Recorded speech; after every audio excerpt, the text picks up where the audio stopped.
I think my message to BBN is don't get comfortable. Yeah. The most people that die on Mount Everest is on the way down. Oh. Because they're comfortable. They think they already accomplished everything they need to accomplish. Don't get comfortable. Job's not done.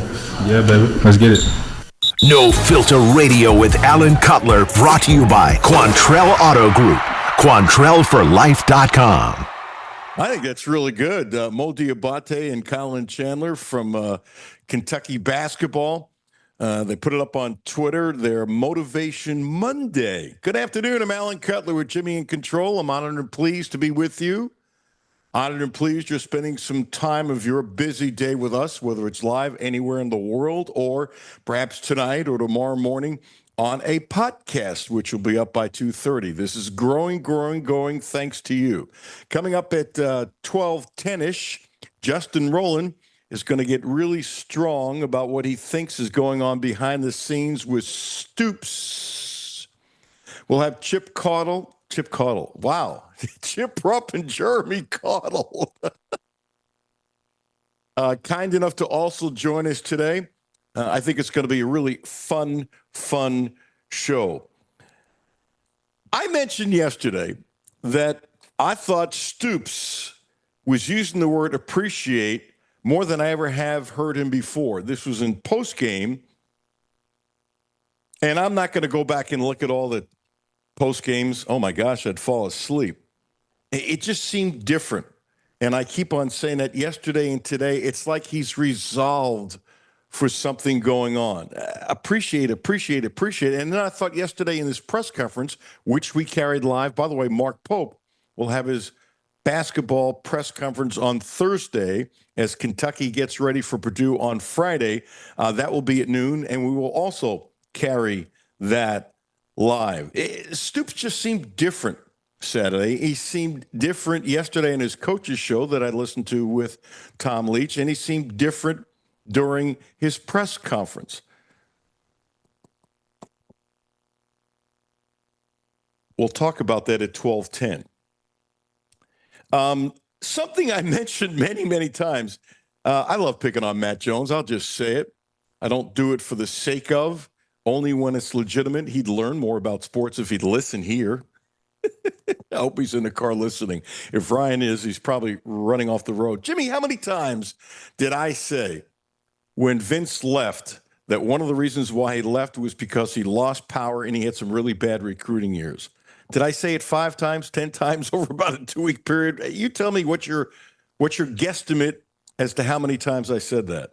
I don't remember, but I know it was one of the main sticking points that you had. Okay. That you would bring up. Okay, and so Matt mentioned that, I guess Adam Luckett on their pregame show before the game said that UK had a couple bad classes. Whew. Okay, and Adam Luckett is right. But we did it so long ago, it's not even funny. Aaron Gashan, I don't know if you remember, Jimmy, also came on and was really strong. As a matter of fact, he added another recruiting class, 2019. I really think and have always thought the main reason Vince isn't here because his recruiting slipped, period. And the classes slipped, period. And he was the guy in charge, period. So, yeah, Matt, if you listen, you'd learn something. I think I'm getting to him. I don't really care, by the way. You know, it's kind of funny. I saw an article that he was in talking about how people that listen to sports talk don't really want an expert. He's not an expert, but if you pick on him for not knowing, he doesn't like it. Yeah, I get that. All right, it's not the Matt Jones show.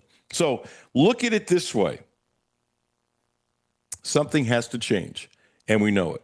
And as I said a long time ago that Matt mentioned today, a long time ago, that Jimmy Sexton is the most powerful agent in the business, and he's not apt to allow Mark Stoops, if it comes to it, to take a different kind of buyout if he can help it. The final decision will be made by Mark. But remember, Sexton has been the strongest agent for a long time in college football. He's got a who's list. And so he's the one that got Stoops getting all the money in 60 days. And now let's say you're one of his many big-time coaches, and Stoops says, okay, if hypothetically speaking, I'll leave you and I'll take $25 million. And you know what? Spread it out over 5 years. Sexton looks weak. He does. He looks weak. And I've been saying this. So we shall see. First of all, I'm not saying Stoops is gone. I'm not. I tell you what, I'm going to say something nice about Stoops. I think he needs to be applauded no matter what happens for having 8 bowl games in a row. I really do. I really do. I think he needs to be congratulated for that, but he slipped. And I still think one of the main parts of him slipping was Mitch Barnhart being way behind in NIL. Look, any way you slice it, NIL is the biggest change in college football. Jimmy, you agree with this statement? NIL is the biggest change in college football in the last 30 years. Would you agree? Absolutely. I would even say further than that, but I wouldn't know anything specific. That would be a second, but it's monumental shift. Okay, so now you have an athletics director, and by the way, I don't care if it's Kentucky, Louisville, Oshkosh, Canisius. Well, they don't play football like this, but you know what I'm saying. If that's such a big deal and you're way behind, that's really bad. That's really bad, and I really think part of the downfall of Mark Stoops is Mitch's fault. I do, as I wasn't the only one criticizing the hypocrisy when it comes to alcohol.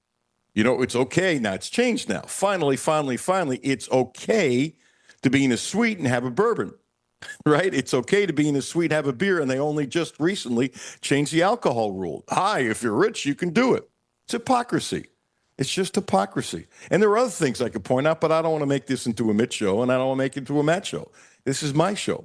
But I comment on other things. I pick on people. People can pick on me. It's just all part of it. It's really that simple. Let me give you something else. I'm going to compliment Mark Stoops. And I think this is important, by the way. I really do. He hasn't lost a team.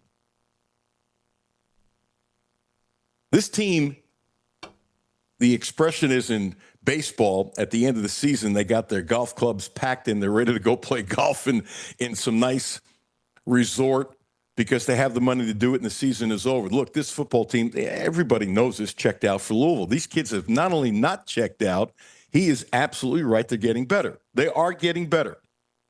Absolutely getting better. Will it be good enough to win a bunch of games? Have no idea. Have no idea. Could you change the narrative by upsetting Tennessee? Tremendously. Tremendously. There's a lot of variables, and I think there's some conversations going on about futures and things like that. We'll get into that at 12:10. We're close to 12:10, so I think it's really important, very, very important to mention, no drum roll, DraftKings. Your season, your shot. The NFL season is rolling, and every touchdown can bring you closer to a payout with DraftKings. DraftKings Sportsbook, an official sports betting partner of the NFL. From first TD scored to anytime TD props to the thrill of live in-game betting, every snap is loaded with opportunity. How about this? I'm finding the odds have not changed, and I find it interesting. The Bengals are only -6 with the Jets. Jimmy, you have to be curious about that. The Jets, I don't think are going to go winless all year. They really suck. But if Flacco stays healthy, the way the offense is starting to come together, it doesn't seem like a lot of points, but I'm not giving advice. And this is weird. Tennessee scores a gazillion points, and I don't know. 9.5 2 weeks ago. I don't think the odds would have been 9.5 with Kentucky being the dogs, 9.5. I don't think it would have been that low. But every game is a chapter. A book has many chapters. The season has 12 or 13 chapters, right? Just because Kentucky's D was big time against Texas doesn't mean it will be against Tennessee, but I'm just thinking 9.5 points. It's interesting. Very, very interesting. I don't give advice. New customers, this is for you. Bet $5, get $200 in bonus bets instantly. Plus, score over $200 off an NFL Sunday ticket from YouTube and YouTube TV. Download the DraftKings Sportsbook app and use code Lex Sports. That's code Lex Sports and get $200 in bonus bets instantly when you place your first $5 bet plus over $200 off NFL Sunday ticket from YouTube and YouTube TV. In partnership with DraftKings, the crown is yours. Gambling problem? Call 1-800-GAMBLER, 18 plus, Kentucky only. Eligibility restrictions apply. Bonus bets expire 7 days after issuance. See sportsbook.com, DraftKings.com/promos. NFL Sunday ticket offer for new subscribers only and auto renews until canceled. Digital games and commercial use are excluded. Restrictions apply. Restrictions apply. Additional NFL Sunday ticket terms at youtube.com/go/NFL Sunday ticket/terms. Limited time offer. Justin Rowland, I think this is going to be interesting. We shall see. Alan Cutler, then it's Chip Rupp and Jeremy Caudle. Alan Cutler, 1300 AM. Thanks for tuning in, 92.5 FM. No Filter Radio with Alan Cutler, brought to you by Quantrell Auto Group. QuantrellForLife.com. Hi, this is Alan Cutler. Have a no.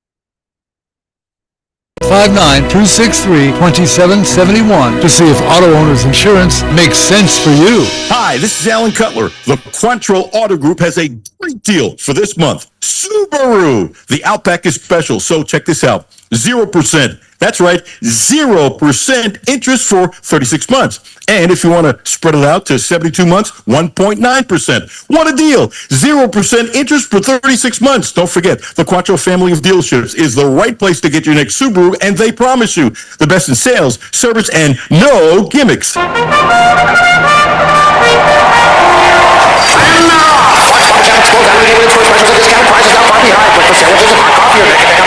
Great selection of snacks is holding steady while the drive-thru service is rounding out the pack. They're rounding the turn, and it's Clark's Pump and Shop for the win! Get in the winner's circle with Clark's Pump and Shop. Stop by and pick up 5-hour energy shots, 2 for $4.99, or Rolade sticks. Buy one, get one free. Clark's Pump and Shop. Return, refresh, refuel. My name is Terry Schultz, CEO for the Rutherford County Area Habitat for Humanity. Republic Bank has really been a game changer. They have invested not only financially, but time to really listen so that we can move our mission forward. What I like about Republic Bank is they've come in asking, what are your needs? And I don't know that you get that any other place. That's Terry's story. Now let's get to work on yours. Republic Bank. Time to thrive. Member FDIC. Back to No Filter Radio with Alan Cutler. Podcasts on Apple, Spotify, and Google, Monday through Friday. We'll trip up later. Right now, let's go to Justin Rowland. Justin, A, how are you? 2, thanks for joining me. And 3, tell the world who you work for and how everybody can contact you or read you and those kinds of things so I don't forget. Alan, I'm doing great. It's an exciting time. So we got a lot to talk about. And you can follow me at Rollin' Rivals on X and Kentucky.rivals.com. We'll loop you to Cats Illustrated on the On3 network. So you put up a tweet last night that spurred me to call you. We had a lovely conversation. A lot of it can't be duplicated now because although I say right. the truth is certain things have to remain off the air. I'm as no filter as it gets, but I've said this before, not 100% because that's not fair to people and trust and those kinds of things, which you understand as a reporter. But you had one word in here, one word that made me call you. You know what it was? Conversations? Change. Would that be what it? Change. There we go. Conversations about change. Yeah. Yes. Change turned into the line after that conversation. But as soon as I saw change, I was calling you, dude. And then I read the rest of it. Yeah. And it came with the conversation. So you spend a lot of time on the phone, and I'm very curious what you're able to share, what you think of the temperature right now with Mark Stoops and the future, and what you believe is going on behind the scenes. You know, Alan, I didn't know, and we're still not crystal clear how it's going to play out, but I do think that something changed around the time of, or maybe right after the Texas game, where the people that I most frequently talk to, the people that I have a lot of trust, they know what's going on internally, seem to start to indicate that Stoops would not be totally upset if a buyout were to happen or if a change were to be discussed. And so I thought that was significant because the people I spoke with made it seem like that change in posture was coming from Mark Stoops. And I can't speak to it beyond that. Was it he put a lot into the Texas game and it just sucked the wind out of his sails, and maybe he was leaning that way and wanted to make one last play? I'm not sure. I don't want to go that far because nobody has addressed this publicly. But it does seem like the people that I speak with think there has been a change and there might be a willingness to talk about the future, whereas before they hadn't heard that. Did this surprise you or no? No, I wouldn't say that it's. I mean, I kind of was looking at the situation thinking, let's say they go 4-8 on the heels of a couple of 7-6 seasons that disappointed people. It feels like the program doesn't have a lot of momentum right now. Basketball is doing really well, and more money is going into basketball, and so the turnaround in football becomes more and more difficult. To run it back next year after you go maybe 4-8 this year, maybe 3-9, maybe 5-7. To run it back again, Stoops would have to revamp the entire staff. And everybody that I've spoken with has said they don't believe that Stoops would be willing to do that, to start from scratch with an entirely new staff. And so, I think he's a guy that has pride, but he also wants the work that he's done to be appreciated and put in context in history. And that's only at Kentucky. He's been a national championship defensive coordinator, but this is what he's going to be known for. And I think he's tired of saying the same things after press conferences, and he's tired of reading people say the same things with no end in sight. So, he's a man with pride. He's a man that's accomplished a lot. And I think it makes a lot of sense for everybody to get out of this looking good. And Stoops could spend the next 25 years as a very popular man in Lexington because, once somebody leaves, they become a lot more popular. Look, Joe B. Hall ended up becoming very popular, which made me happy. But there were times people were not happy with Joe B. Hall. I know somebody might not like hearing that, but that was true. And after he left, and with his radio show with Denny Crum, and John Calipari did a wonderful job with that too, Joe became a hero. And if you would have told me in the 84, 85, 86, 87, that was going to happen, I would have said, no, it didn't seem like it could. So things do change. Let me throw two words at you, which I think is an impossible thing to do. You ready? Yeah. Let's say, well, we're all playing a game here. I'm not suggesting this is going to happen, but this to me is common sense, and I'll be shocked if you don't agree. Let's say Stoops runs it back, and for a lot of reasons, whether he says so, whether Mitch tells him he has to, which is, athletics directors will often say you better make changes here and there. Let's just say he's got to hire new staff. Who the hell is going to come here on a 1-year contract? And why would Mitch give, let's say, I'm not getting rid of Bushampton, but using him as an example, let's say you want a new offensive coordinator. You're not going to come here for 1 year. It's on a 1-year contract when you don't know if Mitch is going to be around. I don't know if you know this, but Ryan Washington has not bought a house here. He rented here. And so when you say new staff, does Mitch want to guarantee 4 or 5 assistants a 3-year contract? And if you're saying, well, no, they better take a 1-year, who the hell's going to come here is any good? What big-time offensive coordinator is going to come here on a 1-year contract? What big-time defensive coordinator? I'm not suggesting Brad White getting rid of, suppose he leaves. What big-time defensive coordinator is going to come here when you know the coach is almost lame duck? You're kind of stuck. You're stuck. Right. Yeah. And Stoops doesn't want to go down like that.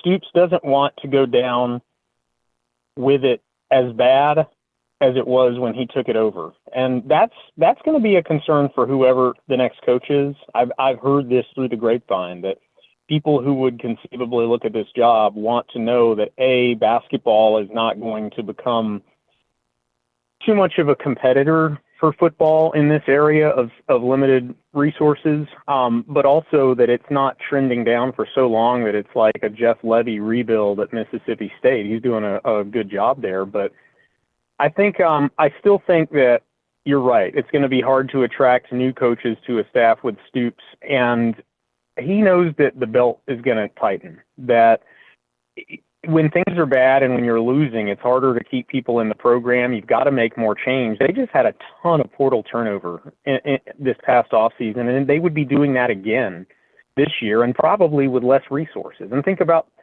donors, getting to say nothing of tickets, but donors.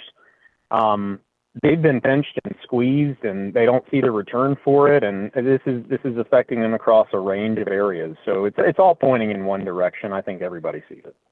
Let's play a little game.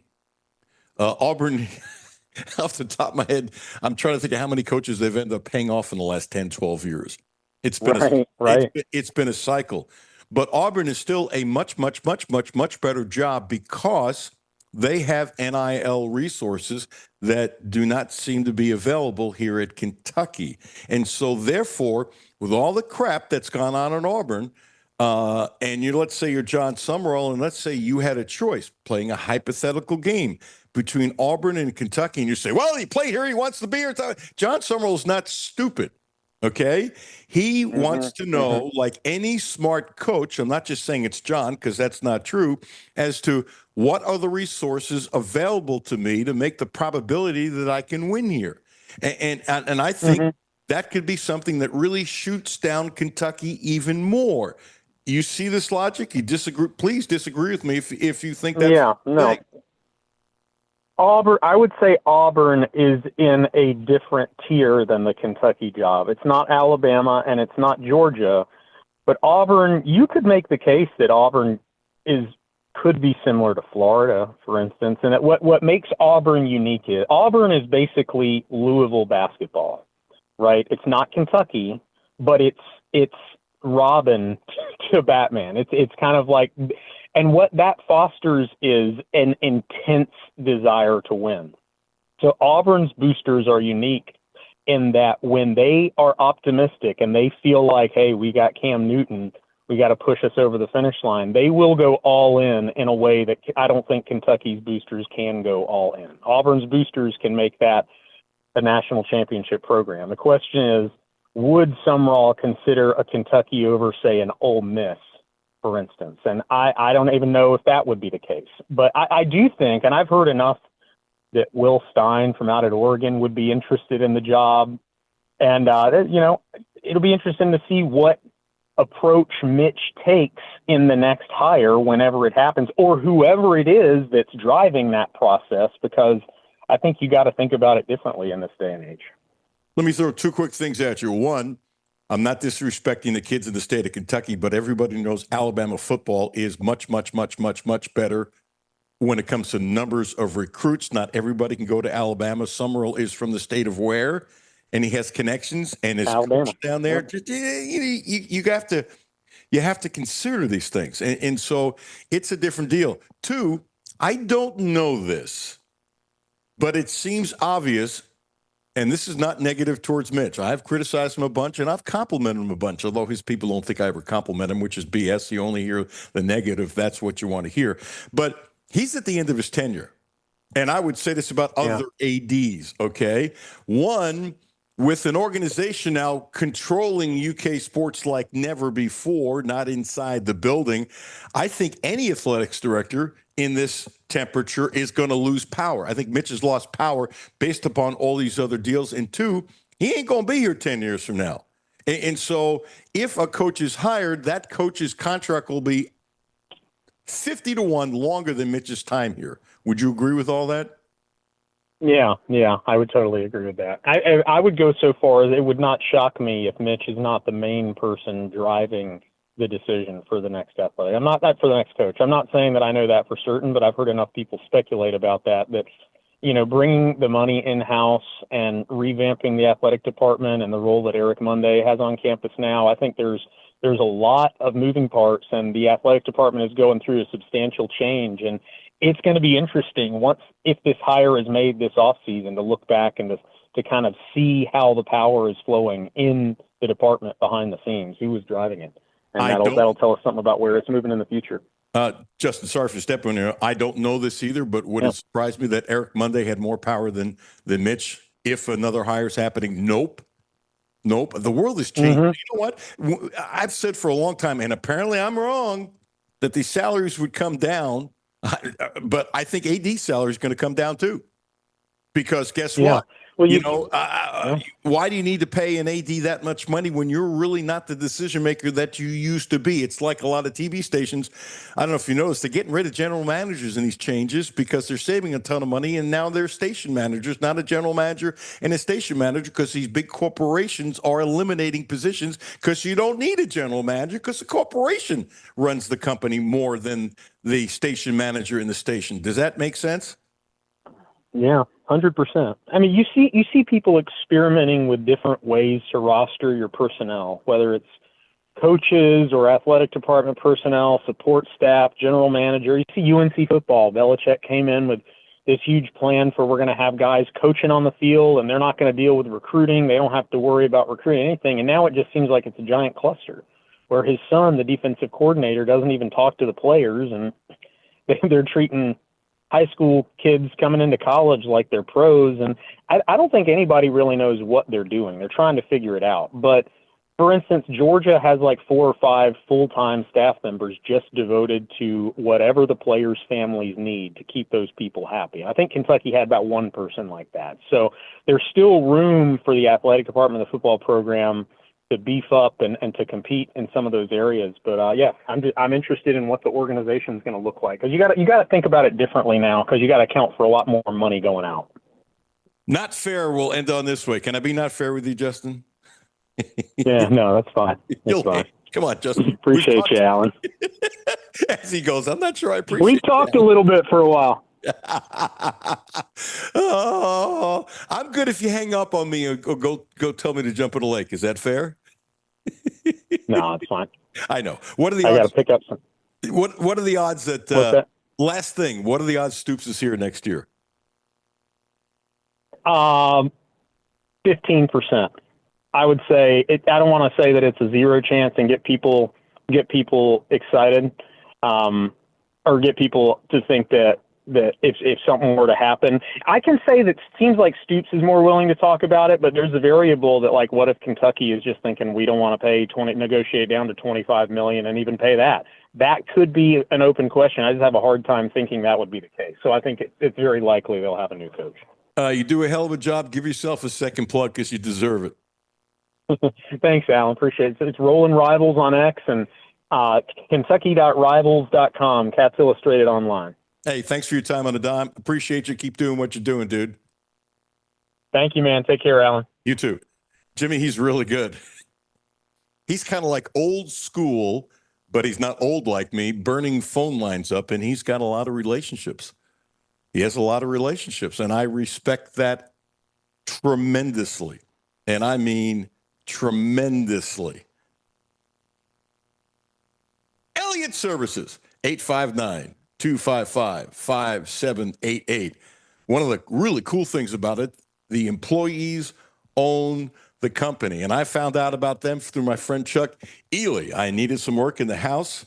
We need an electrician. Friend recommended. He came over years ago, took care of it. We needed something again because our Volvo that my wife loves that she got from Quantrell on a lease deal, well, we needed work done so we could juice up the hybrid. Because we had a problem when we tested it, the plug turned black. So we didn't have the proper system. We needed an electric vehicle charging solution. And guess what? Elliott Service took care of it. A crew came over. They were young, polite, clean. They were really, really good. And no matter what it is, relationships are big with them. Techs are licensed and background checked. And I've talked to Chuck about that. He really checks. Generator sales, installation service, electric vehicle charging solutions, renovations, fix-ups, installation of underground utilities, lighting services, service panel upgrades, voice data, Wi-Fi solutions, HVAC systems, you name it. They do it. I like them. They've been great to me. 859-255-5788. Elliott Services. Alan Cutler with Chip Rupp coming up next, 1300 AM, 92.5 FM. No Filter Radio with Alan Cutler, brought to you by Quantrell Auto Group. QuantrellForLife.com. Hi, this is Alan Cutler. Have a no-filter comment? Hit the text line, 859-381-1313. 859-381-1313. Houchins Insurance Group is proud to partner with Auto Owners Insurance, a company that provides opportunity for independent agents to make insurance simple for their clients, offering risk management services that range from a renter's policy for your college student to home and auto coverage for your entire family. Houchins Insurance Group assures you that nobody works harder to keep you protected from life's uncertainties. Reach out to AJ Boss or Zach Bennett at 859-263-2771 to see if Auto Owners Insurance makes sense for you. Hi, this is Alan Cutler. The Quantrill Auto Group has a great deal for this month. Subaru! The Outback is special, so check this out. 0%. That's right, 0% interest for 36 months. And if you want to spread it out to 72 months, 1.9%. What a deal! 0% interest for 36 months. Don't forget, the Quattro family of dealerships is the right place to get your next Subaru, and they promise you the best in sales, service, and no gimmicks.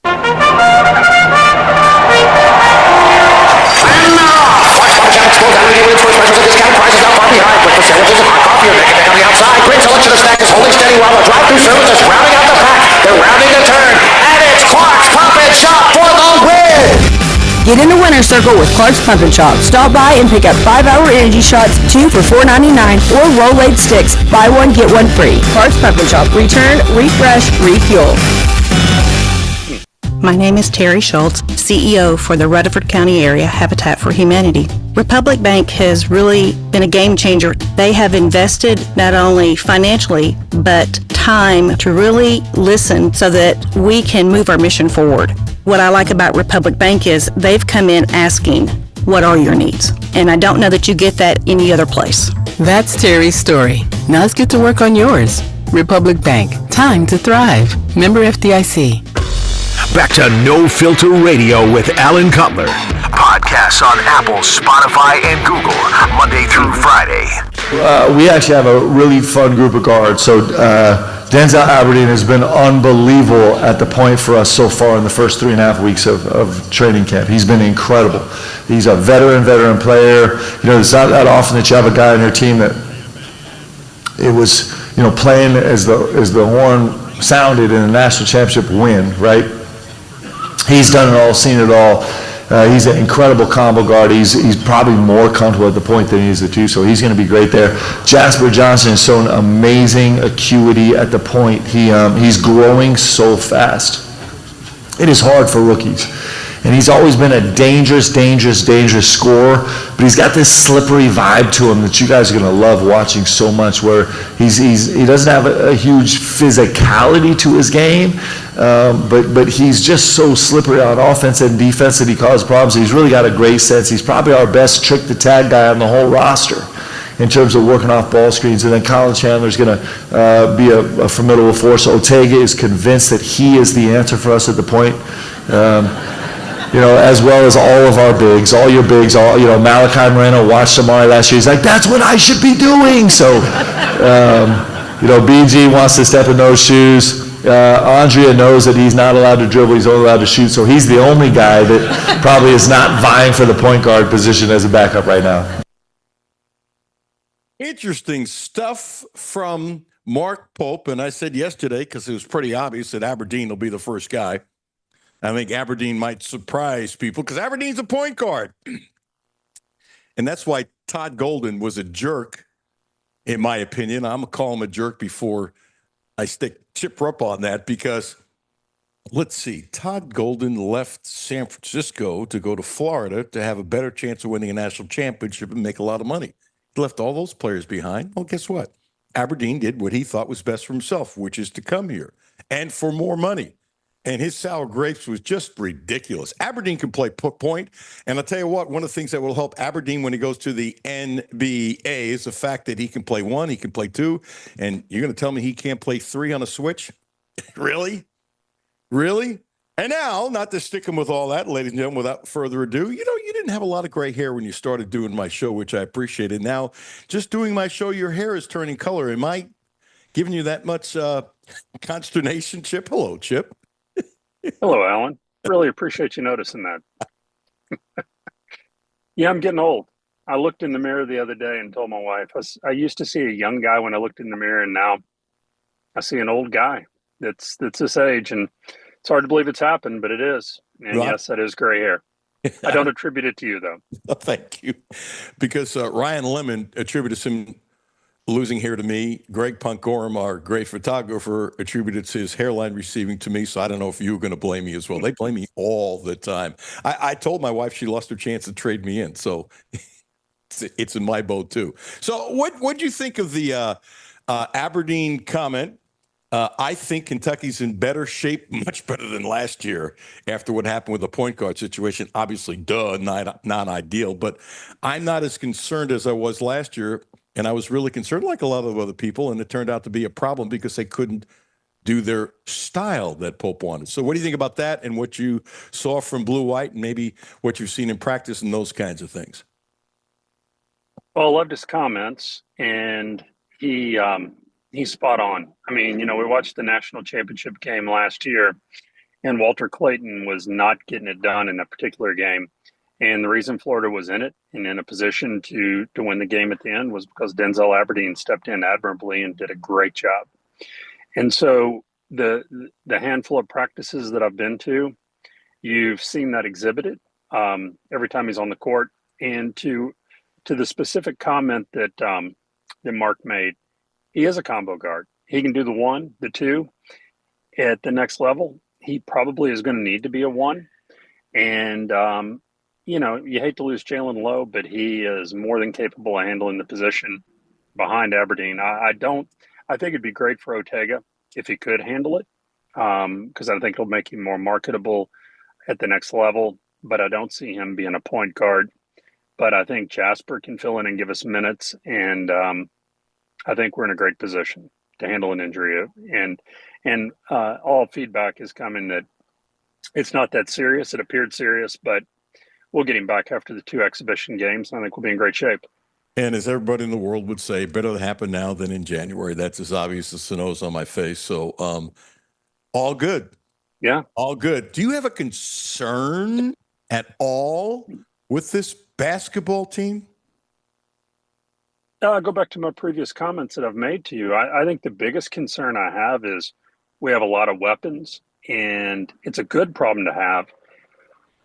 I worry about some of the guys not getting enough minutes, that we potentially lose them, guys that could come back and return for another year, and they choose to self-select out to look for an opportunity to play more. That is really my only concern.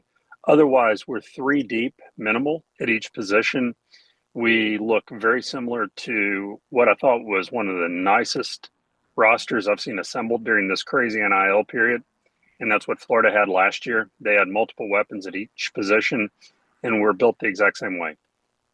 I saw a thing on Twitter today, which always makes me suspect. It's amazing how cautious I am before retweeting stuff now versus when I first got on Twitter. Somebody said, did Travis Perry have 30 points versus number 2 Houston in one of those secret things? Well, apparently he got 4 threes, which is still wonderful, but it wasn't 30 points. And I can see when more Kentucky fans will say, oh man, he shouldn't have left. He could have helped us. No. And I'm not saying us for me. No, he never would have. He would have gotten splinters all year. People need to play. And I will root for Travis like crazy because I think he's the world's greatest kid. And so good for him. I hope he gets a ton of playing time. I hope he has a spectacular year. And anytime he steps in the up, I hope he gets a big ovation because he should, in my opinion. Anybody can do whatever the hell you want. He's a Kentucky boy who did everything the right way, tried to do it the right way, loves this place, and did what was best for himself. No, I agree. I want to see Travis do well. And I'm glad he had a good game against Houston. But, you look at this year's roster, where would he have gotten minutes? They're just one playing time for him. No way. No, there are no minutes for him. None. Zero. Kaput. Let's talk a little football for a change. You up for it? I think you turned your mic off because you were coughing, and then you got it back. There we go. So happy to talk some football. Okay. Let me go into a 30-second rant so you can get your throat back. Not that it takes much for me to go on a 30-second rant, but My buddy Kendrick Haskins, sports director of Wave TV, we were texting up and back. He's going to join me next week. Said he was telling people on Saturday that Louisville better change Jeff Brom's contract. Of everybody in America, and there are others who I think would be tough to leave their particular school, it'd be Brom over everyone. Not only is he from Louisville, but his family is all around him, and he loves it. But let's be real. The odds of Louisville, and if anybody out there thinks I'm ripping Louisville, you're a Louisville fan, do me a favor, shut up and turn a dial. I'm not ripping Louisville. You're not going to win the national championship in Louisville. Just not going to happen.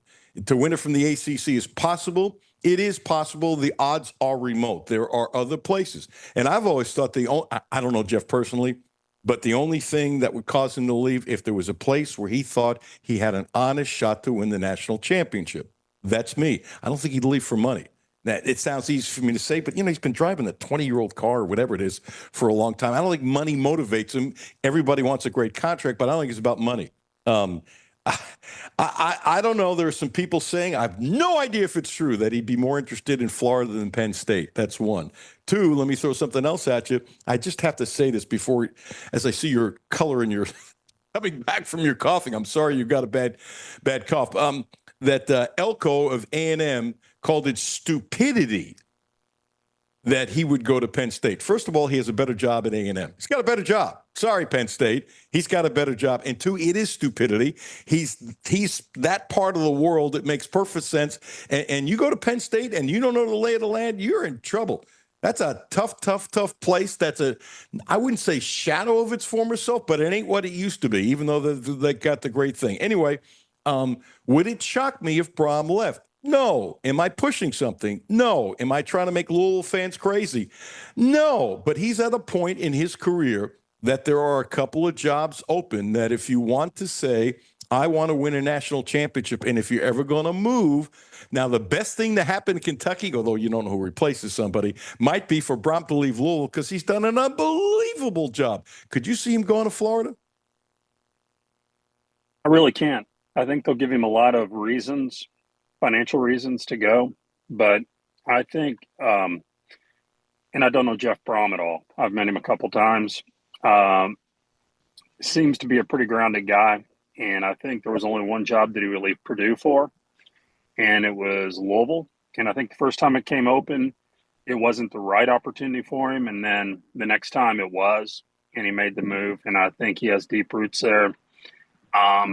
I just don't see him leaving. I think it'd be enticing, but I think at the end of the day, he wants to be the Cardinals coach. It's his alma mater, and I don't see him leaving. You know, the funny thing, I'll slightly disagree, and I know nothing.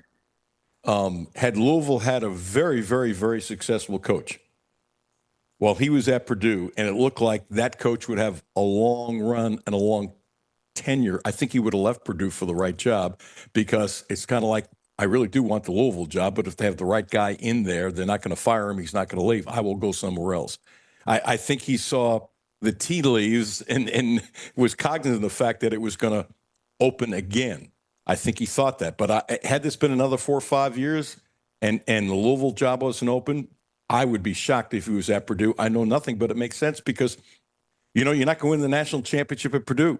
And Louisville is a better job than Purdue. Sorry, Purdue fans. In my opinion, it's a better job. So he got to go home, and he got to step it up. Now, Justin Rowland just said, it's a clip we're going to use for tomorrow, that there's a 15% chance, in his opinion, that Mark Stoops will be the coach next year.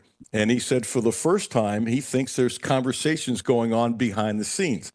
So as a fan and as somebody who loves Kentucky and has ties inside Kentucky, not just in basketball, but football and all kinds of places, when you hear that, what's your take? I think he's pretty spot on. You could see a change in Mark in his comments after the Texas game. We heard his comments last night on his talk show. It just sounded different. Now, I don't want to become the guy when I come on your show that's like the crotchety old man that's, saying stay off my lawn. I don't want to be that guy. There were some really nice things that I saw in the football game on Saturday, not necessarily from a coaching aspect, but I thought the defense was phenomenal. I thought that Cutter Bowley put together back-to-back weeks where he continued to show improvement and gives us every reason to feel great about his abilities going forward. You saw the wide receivers and the young receivers all participate, made some catches that they hadn't been making before, and so felt good about that. So there is some improvement. The challenge is, I'm afraid it's just a little too late. However, if Mitch does make the difficult decision, he is going to have a lot of pressure from the fan base, depending on how the remainder of the season goes, to exit the relationship. If he withstands that pressure and does not part ways with Stoops, I kind of like what I saw this past weekend. Even though I didn't like the outcome at all, and I'm not into moral victories, they are improving. There's a lot of young people that are contributing, and if you can keep that nucleus together, the potential is there to build off of that for next year by adding a few key pieces out of the portal. But that being said, I think there's too much water under the bridge in this relationship, and I wouldn't give it more than 15% chance that he's going to return. I keep on pushing what I said yesterday. Stoops used the word appreciate so many times in his post-game comments after losing to Texas. It just seemed different. He seemed different. Rich Brooks comes back, and he's a hero, and he should be a hero. And Mark Stoops bled for this place. 8 straight bowl games is nothing to sneeze at all. And I wonder if Stoops and Cal, when they're sitting in their rocking chair, maybe Stoops is sipping his own bourbon, maybe Cal is doing another coffee from Dunkin' Donuts, giving plugs. I don't need to give, whatever, but I think people can picture it and say, I should have gone to UCLA, even if it was less money and not what I think fooled Kentucky, and I think he did, but you have to have somebody allow you to fool you, and that's what I believe, and that's okay. And maybe Stoops, with the calls that he made, probably should have left after winning 10 games 2 out of 3 years. And I wonder how many private thoughts or how many phone calls he got about that. For example, Travis Ford said yesterday on the show that he's out of coaching. He's not saying he's not coming back, but, he still is receiving calls about being a head coach. And he did open up the door about maybe coming back as an assistant or something because he loves the game, misses the gym, that kind of thing, and is different pressure as an assistant versus head. The point is this. People think about all kinds of things that never hit the public. Travis was very open about his. And I wonder what Mark thought of when he'd won 10 games 2 out of 3 years. And I wonder if Cal, revision his history, would go back and said, I should have left.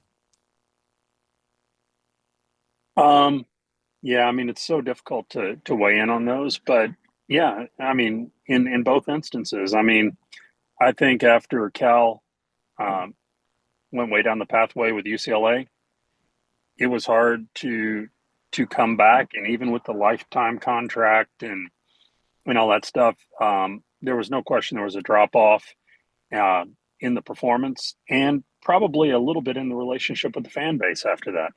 And the same thing with Mark. After it was rumored that he was so far down the pathway with Texas A&M, and their board of trustees pulled the plug on it. It's kind of been the exact same situation, and so.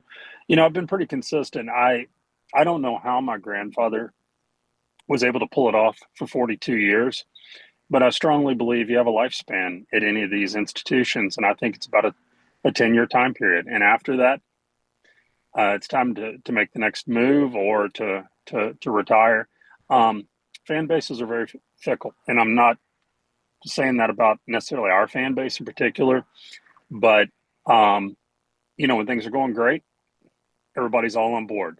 When it starts to falter a little bit, they'll turn on you in a heartbeat. And the facts are, I think you have about a 10-year run to have all the success you can, and it's time to do something different. And we talked about it several months ago. You see that being exactly how Buzz Williams operates when he makes his moves. He's got 7 years wherever he goes.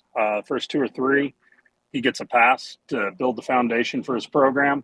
He has 2 or 3 years of great success. It either plateaus or maybe starts to come back a little bit, and he makes a move to the next spot. And he just has the timing down to make the jump when his stock is the highest. And so I think both of those guys would have been well served to take those other opportunities and go on another 10-year run someplace else. You know, the other thing you get when you move 6-7 years, you also get a new fresh contract. You know, one of the things that, and it's interesting, Satterfield, for example, has done better at Cincinnati than I thought he would. He's having a hell of a year. You got to credit Yep. where credit is due. But when he got out of town in Louisville, I think he got out of town because the posse was surrounding him. So he got a whole new 5-year deal. There were people up there that weren't really happy with him going into this year. And to his credit, he's changed the narrative totally. And I remember when he went up there, I said, good for him. He got a new 5-year contract that he wasn't going to get if he stayed at Louisville. Wasn't going to happen. Wasn't going to happen. And then the other thing, too, is very often you're a better coach in the next spot because you learn. Belichick, I know he's getting destroyed now, but Belichick will tell you that he was a better coach after getting fired by the Browns. You learn things, and oftentimes you're better than the next time if you're introspective and say, look, I was good at this, but no, I need to switch this and that kind of stuff. So, coaches improve like you can. Maybe broadcasters can improve in any kind of facet. No question. And I mean, we see it right now, even though he's pretty stubborn and set in his ways. I think we're seeing a much better version of Cal at Arkansas. He's taking better care of himself physically. He looks good, seems to have a little bit of his swagger back. Sometimes a change of scenery, a new contract is exactly what someone needs to take all their previous life lessons and repackage them and go on another run. And I don't, I hate to be a fatalist, but I just don't see that we can regroup and go on another run of 8 consecutive bowl games with Mark in the current regime. And he would have to basically sacrifice everyone underneath him and go lockstep with Mitch and say, okay, we're going to rebuild this thing together. And I just don't see that happening. And I don't see any coach worth their salt coming here under those pretenses as an assistant coach. Just don't. Why would you on a 1-year contract? Right. And you can't be giving 5 new guys 3-year contracts when the coach might be gone, because then the next coach says, well, I want to hire my own guys. And it's not, $38 million in the hopper, but you could, be on loan and on hold for $8, $10, $11 million. Seriously, as people know, some of these assistant coaches, their assistant coaches making $2 million a year. I mean, obviously coordinators, but by the same token, too, you got to be careful with budgets. You got to be careful with budgets. Let me throw one more at you in particular with politics. This is not a shot against Mitch, but I believe the landscape has changed. And I believe athletics directors in some schools, and it'll be more as time goes on, as the business people are overtaking the athletics department for financial reasons, the athletics director is not going to be the final say-so. It's just not. It's just the way, the example I use in TV, there are stations across the country that are eliminating general managers, which saves a lot of money. You might have a station manager. You used to have a general manager and a station manager. That's saving well into 6 figures in a lot of places, because the corporation really is the people that are running a regional director runs it more than a general manager. Well, I think the same exact thing is going on in college athletics. It's just beginning, by the way. There's a trend happening that I see. And one, again, not a shot against Mitch, not that I need to be apologetic. He's not 42, okay? He's at the tail end of his career. And people at the tail end of your careers oftentimes have less power because you're not going to be around to reap the benefits or the crap with the person that you hire. So for 2 reasons, I don't know if Mitch has as much power as he had before. Again, I'm not being negative to Mitch, just from a logistic point of view, because you have this big business plan coming in, and there are people, deciding what's going on with UK athletics that are not Mitch Barnhart. And I even wonder if the AD position will change down the road. That'll be another title, so you don't pay an athletics director over $1 million. Why do you have to pay an athletics director over $1 million if you have less power? Those kinds of things. Again, not knocking Mitch. The business has changed. So I don't know if there's a change, who really is going to make the decision. You can say Mitch 100%, and I flat out don't buy it. We might disagree on this one. Okay. I think so. I don't know what the future holds for athletic directors in general, but to this point, I think the metrics that were laid out for Mitch when he came here, the overall program is in great shape. a lot of the non-revenue generating sports are doing phenomenally. However, what pays the bills is football and basketball. But as a whole, he's done a good job. I think he's incredibly powerful still. He has a very strong endorsement from the president of the university. And I think within reason, whenever Mitch makes a decision, I don't see that the president or the board of trustees push back too hard on it because they believe that he has that level of clout. Well, Now, I'm interrupting you for a second, then please continue. President is close to retiring. That's one. New president, whenever the time happens, can do whatever it wants. Very often their alignment is different. But with all the money people involved with the whole program, as Kentucky's saying that they're a leader in this new facet of athletics, you know, if you have a mutual fund or a private company, Chip, putting in $100 million into a school, which is going to happen one of these days, guess what? If you're putting in $100 million, you're going to have a say-so on this stuff. You're not going to just say, hey, here's $100 million and do whatever the hell you want. That's not how Wall Street works. And so, again, this is not a shot against Mitch, but, you know, the Big Ten, you know, just walked away from a couple of $1 billion. Isn't that what it was? Because Michigan and one other school said, you know what?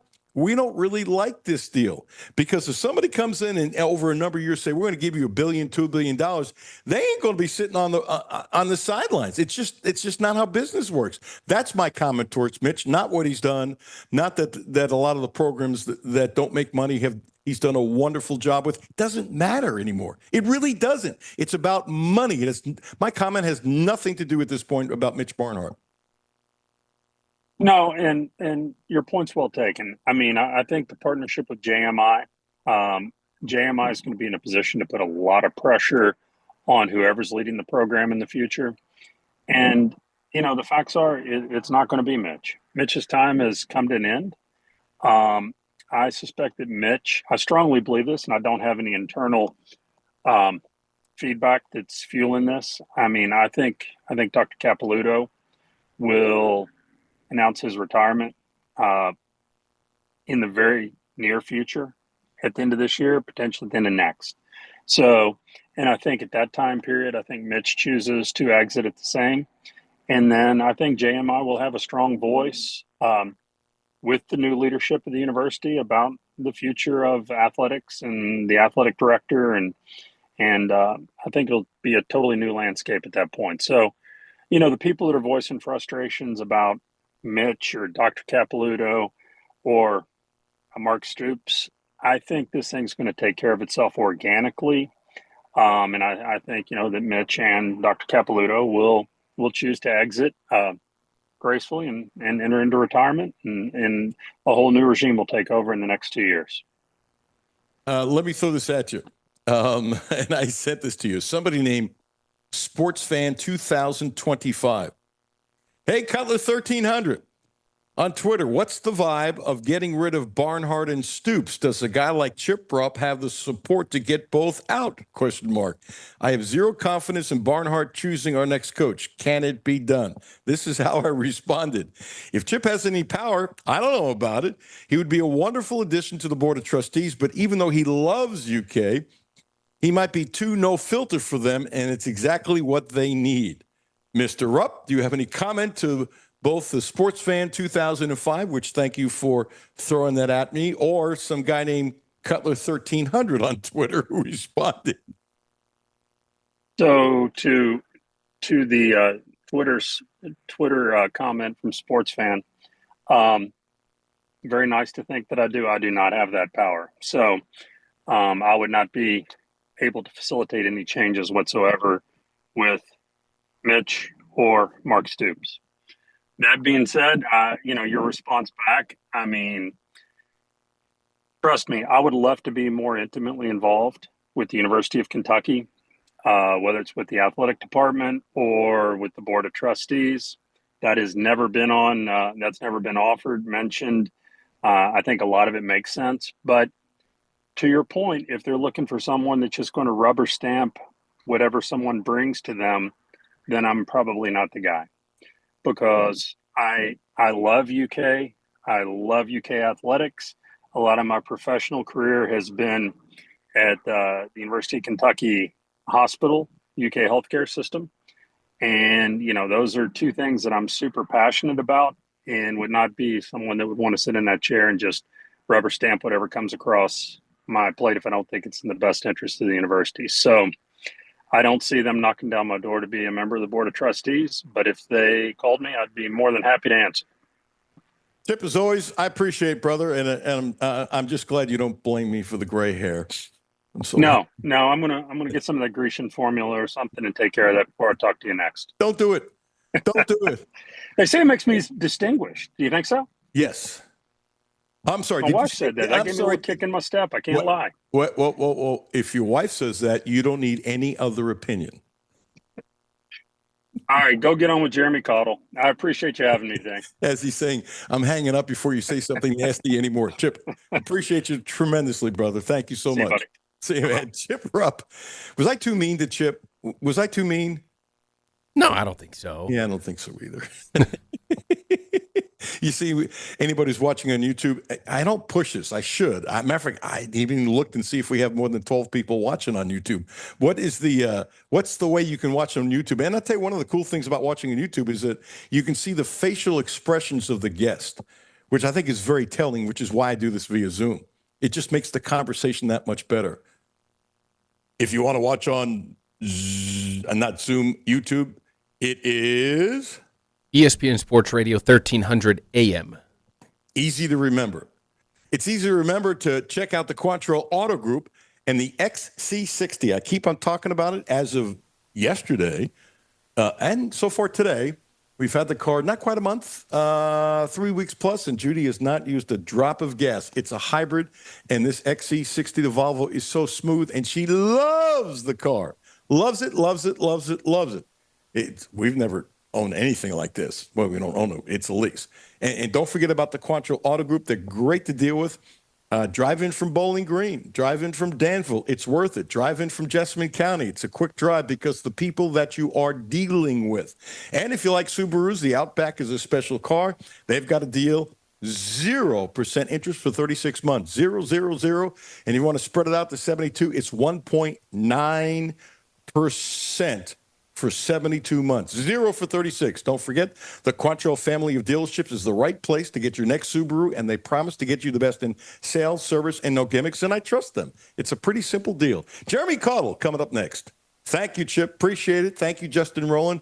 Really good stuff so far today. The pressure's on Cottle. He'll come through. Alan Cutler, 1300 AM, 92.5 FM. No Filter Radio with Alan Cutler, brought to you by Quantrill Auto Group. QuantrellForLife.com. Hi, this is Alan Cutler. Have a no-filter comment? Hit the text line, 859-381-1313. 859-381-1313.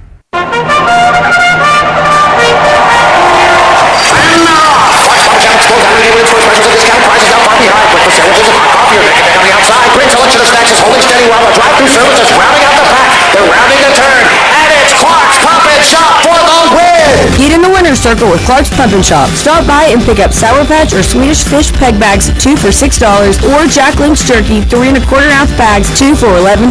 Clark's Pump and Shop. Return, refresh, refuel. Hi, this is Alan Cutler. The Quantrill Auto Group has a great deal for this month. Subaru! The Outback is special, so check this out. 0%. That's right, 0% interest for 36 months. And if you want to spread it out to 72 months, 1.9%. What a deal! 0% interest for 36 months. Don't forget, the Quantrill family of dealerships is the right place to get your next Subaru, and they promise you the best in sales, service, and no gimmicks.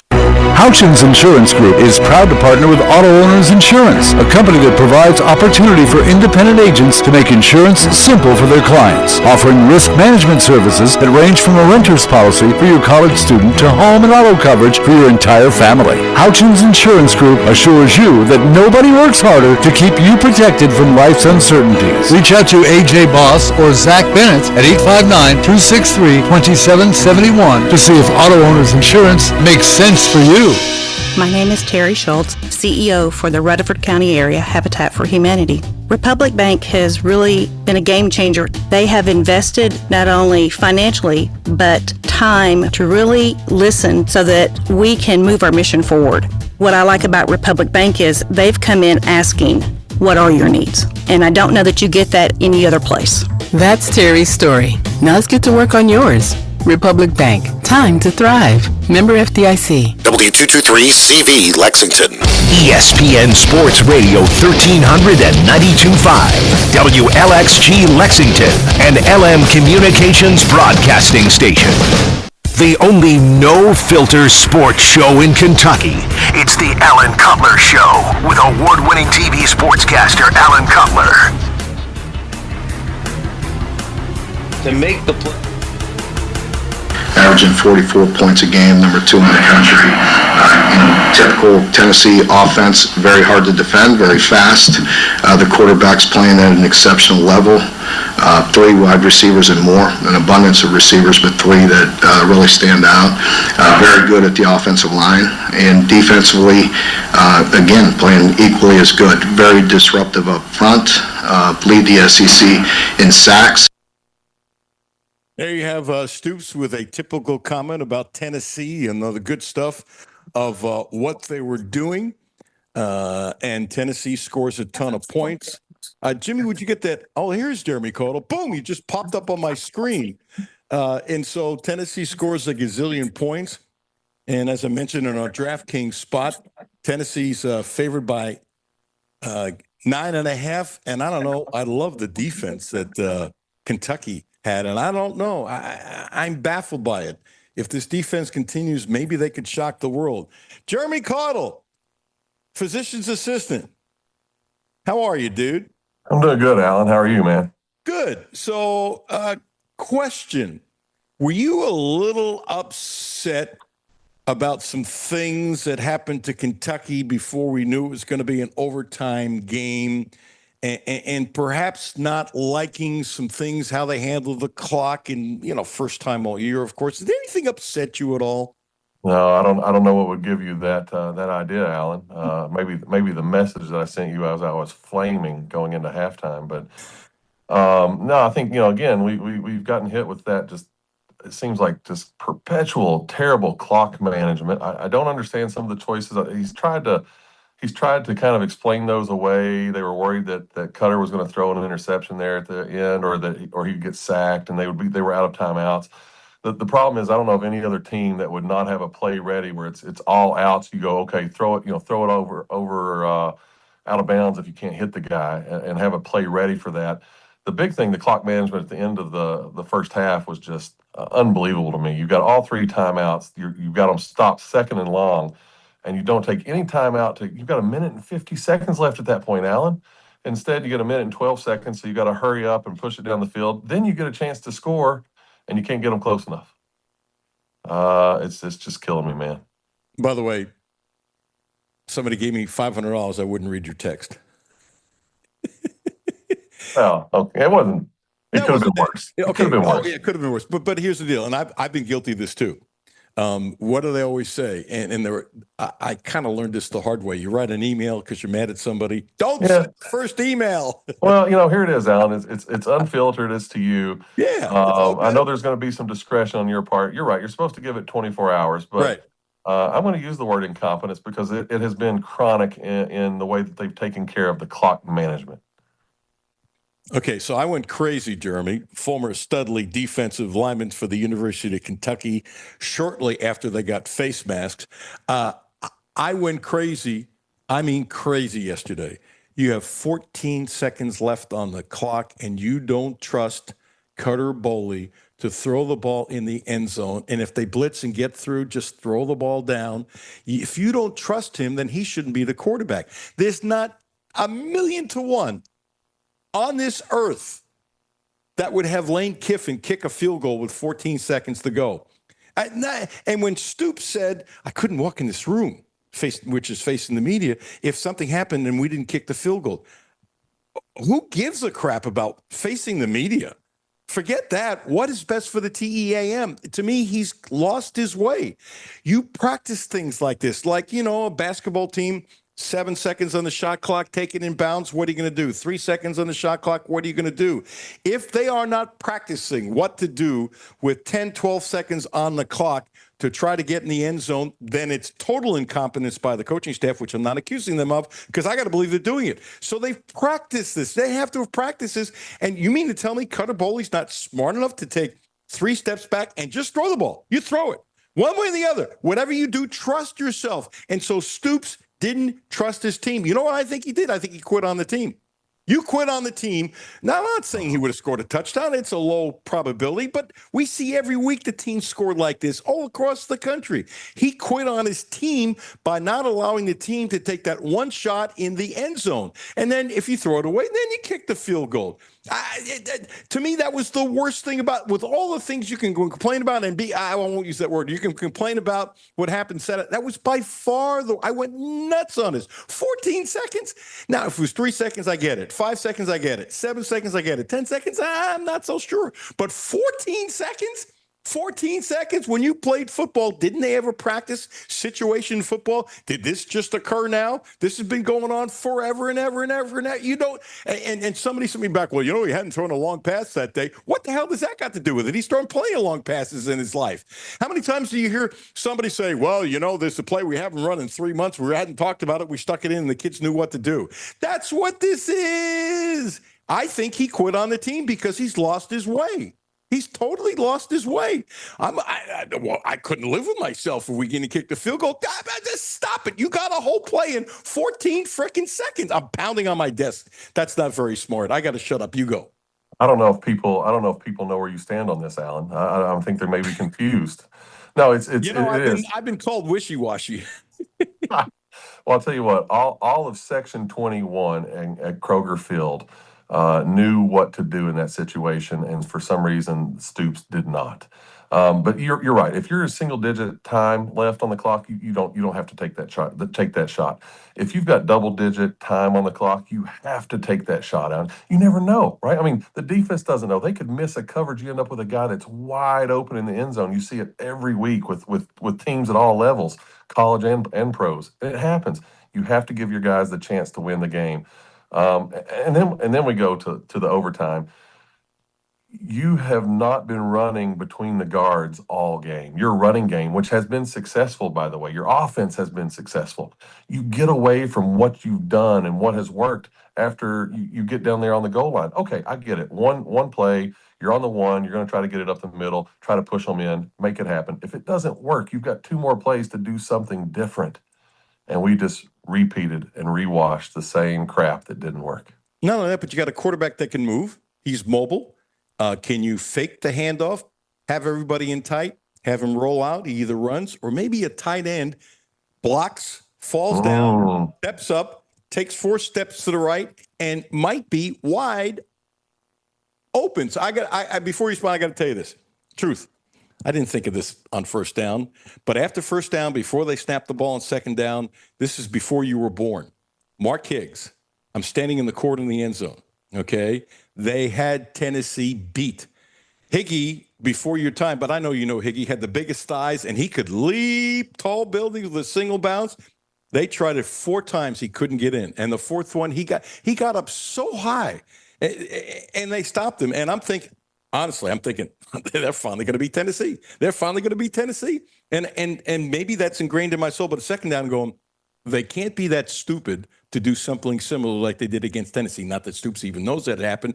But when you cover a team for a long time, there's certain unfortunate memories that are ingrained in your soul. They was dumber than a box of rocks. We had so many more options, Alan. I mean, you look at the offense and the way we had played that day.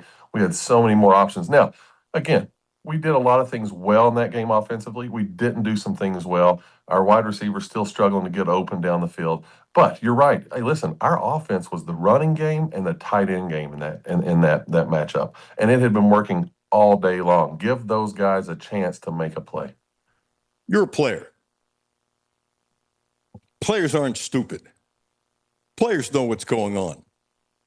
And your coach, and I'm talking quietly on purpose, doesn't give you the chance to win the game with 14 seconds to go, I actually think it affects your confidence because with everything the coach says, we got to do this, we got to do this, I believe in you. The words don't mean squat when the action occurs and you don't back up your words. Stoops did not back up his words with what he's trying to get these kids to do by not allowing them to take a shot. I think that has more to, and I think if you stick a mic in the player's face, what are they going to say? Cutter's going to say the right thing. Oh, no, it didn't bother me. I just run the plays. What do you expect him to say? He's not going to rip Stoops. None of the players are going to rip Stoops. Internally, don't you think as a player they've talked about, we had 14 freaking seconds and Stoops wouldn't let us go for it? Do you think they're having those kind of private conversations that they'll never tell people like me? I can guarantee it. I mean, players are going to question their coaches, and maybe not directly to their face. Sometimes they will if it's just that egregious. But these guys are talking about it, and they should be talking about it because they're there to play, they're there to win.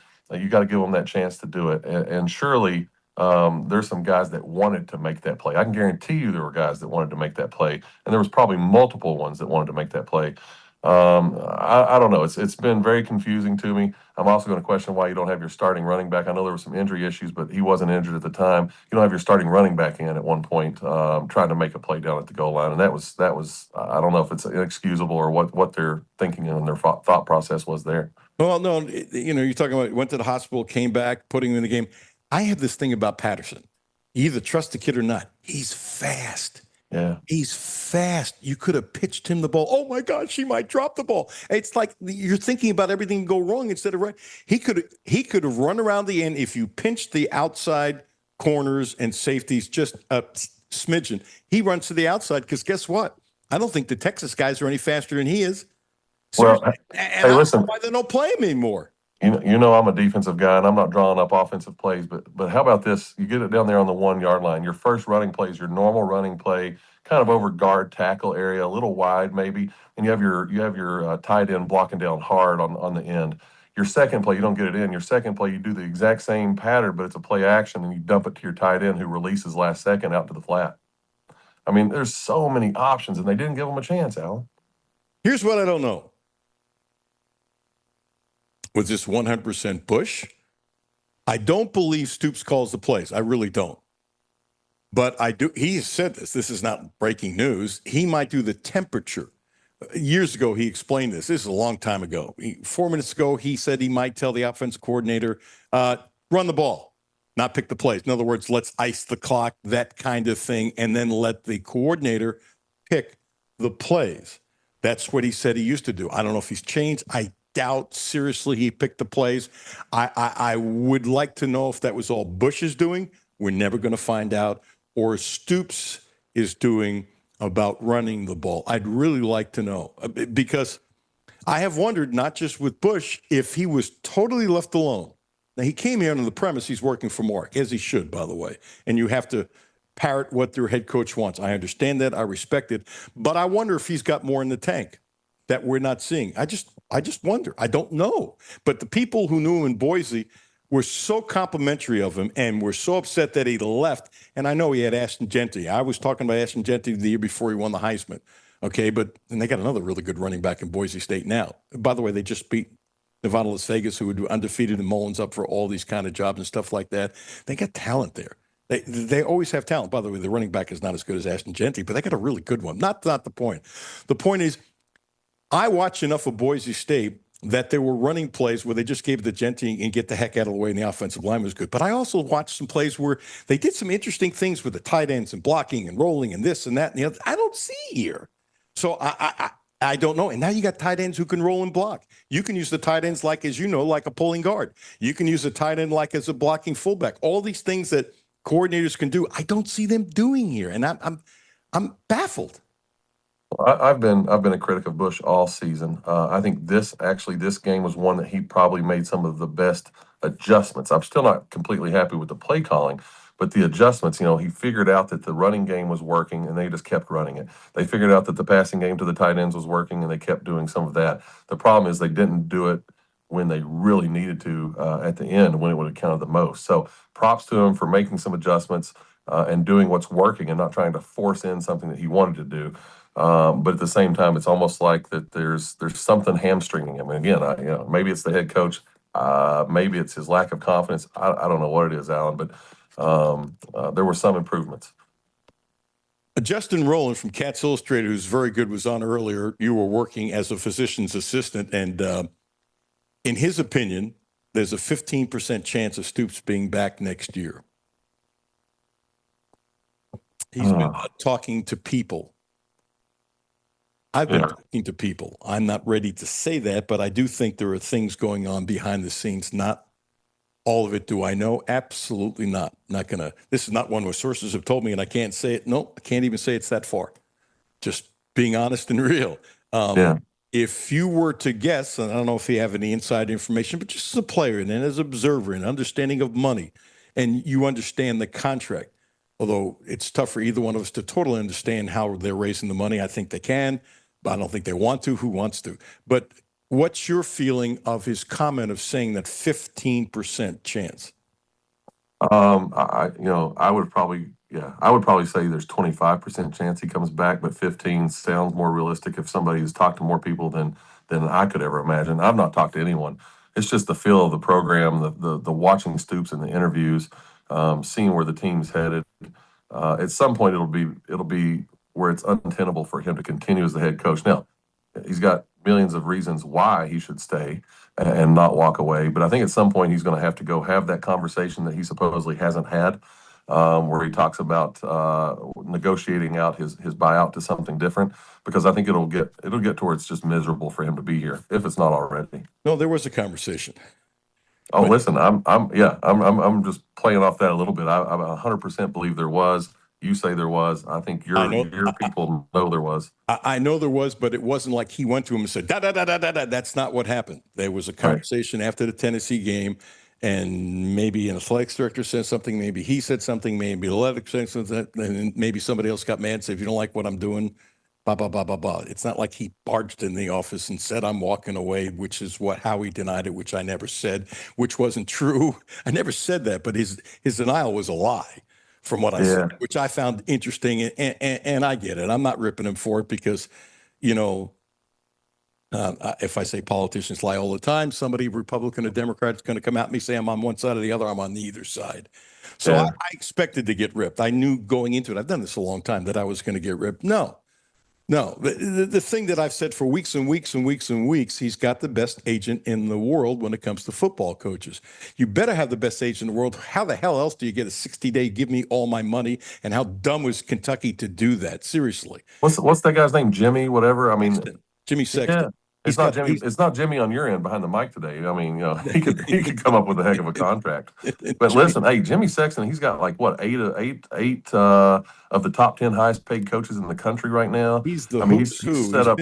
He's been like that forever. So my thing is, I'm cutting you off on purpose. Look, I think the client has final say so, but Jimmy Sexton does not want to have other coaches saying, "You got me the contract, and now you just gave in." Yeah, and they don't have to right now. I mean, they've got them to the wall. I think without that contract in place, without the way that it is, I think well, I don't know if Barnhart would do it, but he'd probably be gone by now anywhere else. In a lot of places. Mm-hmm. In a lot of places. So here's the obvious thing, and I've been saying this forever, and a guy who has more radio stations initially disagreed with it, how he put it. Now he's changed his tune.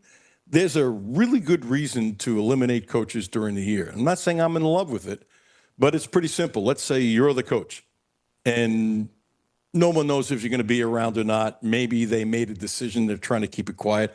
And I'm the AD, and I'm working behind the scenes as athletics directors often do, and it leaks out. Maybe somebody's ticked somebody else, or some agent wants it to leak out because they want their guy to go somewhere else. There's all kinds of ways and personalities why things leak. Usually it's because somebody is mad at somebody or wants to make a point. The point is this: if you're the coach and it leaks out that I, the athletic director, am looking to replace you, and it leaks out, that's disastrous for your career as an athletics director. That's disastrous when the president picks up the phone and calls you and say, what the blank are you doing? So these guys are trying to cover you know what. That's the main reason why coaches are getting fired so early and they want to get coaches in place. I don't know this, but I believe all kinds of negotiations have been gone on quietly with a bunch of coaches. I think there are coaches that have more than one offer. I think there are coaches that have the feel as to what that school would be able to give them if they would go there. I do, and I think some of these coaches are still working now, maybe might be moving up. I think there are coaches that are working, that are looking at jobs, whether their fan base wants to know or not, because that stuff goes on all the time. Sure. All the time. And so there's a reason why to do it. And the problem is, if you decide to make a change with Stoops, you can't do it now because now you owe him $38 million. You say you're fired. And if I'm Stoops, I'm going, you fired me? Great. Boom. Like that check. Yeah, write that check. Now, if you can negotiate it, that does something else. But the fact remains is, I've said this for years, and I'm sticking by it. There are more openings than good coaches available that you want to hire. It's been that way forever, and there's a fear factor that I better get my guy. That's why Ole Miss, they're even saying they're going to try to give Kiffin a contract like the Indiana contract. Because I believe there were people inside Florida that wanted him to be the coach last year. And I believe that Scott Strickland wanted to see Napier get another year. And I believe the Florida people would love to have Kiffin. I absolutely unequivocally believe it. Whether it happened or not, I have no clue. And so if you give Kiffin that, 11-year contract or whatever the heck it is for over $100 million, whatever the numbers are, and you keep him there, that stops it. That's why these big contracts are going to continue probably longer than I anticipated. I think I'm wrong when it comes to this. You would think these people would learn from their mistakes. Apparently not. But you know what? To me, Lane Kiffin is different. Let me put it this way. If Lane Kiffin came here tomorrow, we'll play a game. He's not coming here. If Lane Kiffin came here tomorrow, do you honestly believe that Kentucky wouldn't improve tremendously? No doubt. I mean, offensive side of the ball, there's no doubt. I mean, I think they played fantastic on defense this past weekend. But on the offensive side of the ball, there's no doubt they would improve. And I'm going to tell you right now, Lane Kiffin wouldn't have left 13 seconds on the clock when kicking a field goal. Oh, I've said that. There's no way. As a matter of fact, I answered the guy back who said he thought Stoops' decision to kick was one of the best decisions of the game. We went up and back, I think it was a couple times. I said, look, we disagree. That's okay. Good luck. Yeah. And by the way, one of them said Lane Kiffin wouldn't have left 14 seconds on the clock. That's called coaching. That's a reason where Kiffin's a much better coach than Stoops. He really is. I'm not trying to be disrespectful. Stoops did a wonderful job getting to 8 straight bowl games. But I'm not sure Stoops' style works anymore. If Kiffin has his players throw the ball and they either get intercepted, they sacked, whatever happens, he goes into the thing and goes, we gave it a try, guys. What do you want me to do? Not give it a try? Right. We gave it a try. And that's the problem, is we didn't give it a try. And he would probably take the blame. I think so. Yeah, because he doesn't care. Well, no, he doesn't care to take the heat. He's not going to let it lay on his players. Yes, I agree. In other words, I don't think he throws player on the bus. I can see him saying, I probably should have called a different play. That kind of thing. And so you have a coach who's lost his way. It's really that. Here's my problem with this stuff. People try to get intricate. They're trying to look for specifics, this, that, and it's really simple. You got 14 seconds, not 3, not 6, not 9. And if it was 10, I wouldn't be ripping. I think you can do it in 10 because I've done the math and I can count to 15. You don't have to play football count to. I think at 10 seconds you should be able to do it. 7, that's tough. 7, kick the field goal. I get it, but 14. There were still 9 seconds left after the field goal. I'm sorry, I think a field goal goes high up in the air. So the field goal was 5 seconds. Is the pass in the air going to be that much longer than that 5 seconds? Yeah, again, it doesn't make sense to me. There's people that are in these positions. Here's my other big question. Who is running the analytics? Every team has it. You've got a laptop, or not a laptop, you've got an iPad or a pad of some kind over there where you're running these analytics. The computer literally tells you what the probabilities are if you do X, Y, or Z. Who is running these analytics? I cannot imagine there's an analytic anywhere that says, don't go for it. Don't take another snap. Okay, this is what I don't know. Are these analytics similar? In other words, does everybody subscribe to like the same base because of the math and probability-wise that whatever's coming out of Kentucky's analytics computer is the same thing that's coming out of Ole Miss's computer, and then the coach makes the decision based upon what they know. Kiffin is more apt to go for it if it's close, or he might go for it when it's not close, and Stoops is not, more apt to go for it at times. I mean, I assumed that there can't be 15 different companies that are doing these things. It's a math probability. I mean, Exactly. you put the information in, most computers should spit out the same results, no? Down, distance, where you're out on the field, how much time's left, and what the score is. I mean, those are the basics. I mean, that's just basics. And I can't imagine, and maybe somebody can show me that I'm wrong, but I can't imagine any analytic that goes, no, you don't take a shot here. You just go ahead and kick it. Would you pay $20 million a year to bring Kiffin to Lexington, Kentucky? It's not my money. I mean, where's it come? I don't know. Today's day and age, you got to be more conscious about your money because you're having to pay these players and get these other deals. If I think you were it's tougher. sure, there's no such thing as being sure that you would. Alan, if it's not my money, I'm going to pay whatever it takes to get us there, brother. If the money's available and it's not mine, I'm happy to pay it to get to where we want to be. There's so many people that are right there too that would just go out and bleed for this. And we do sometimes. We go sit through these terrible games. We watch them on TV. We travel to go watch them away. We want this team to be successful so bad. Jeremy Cardinal, let me try this another way.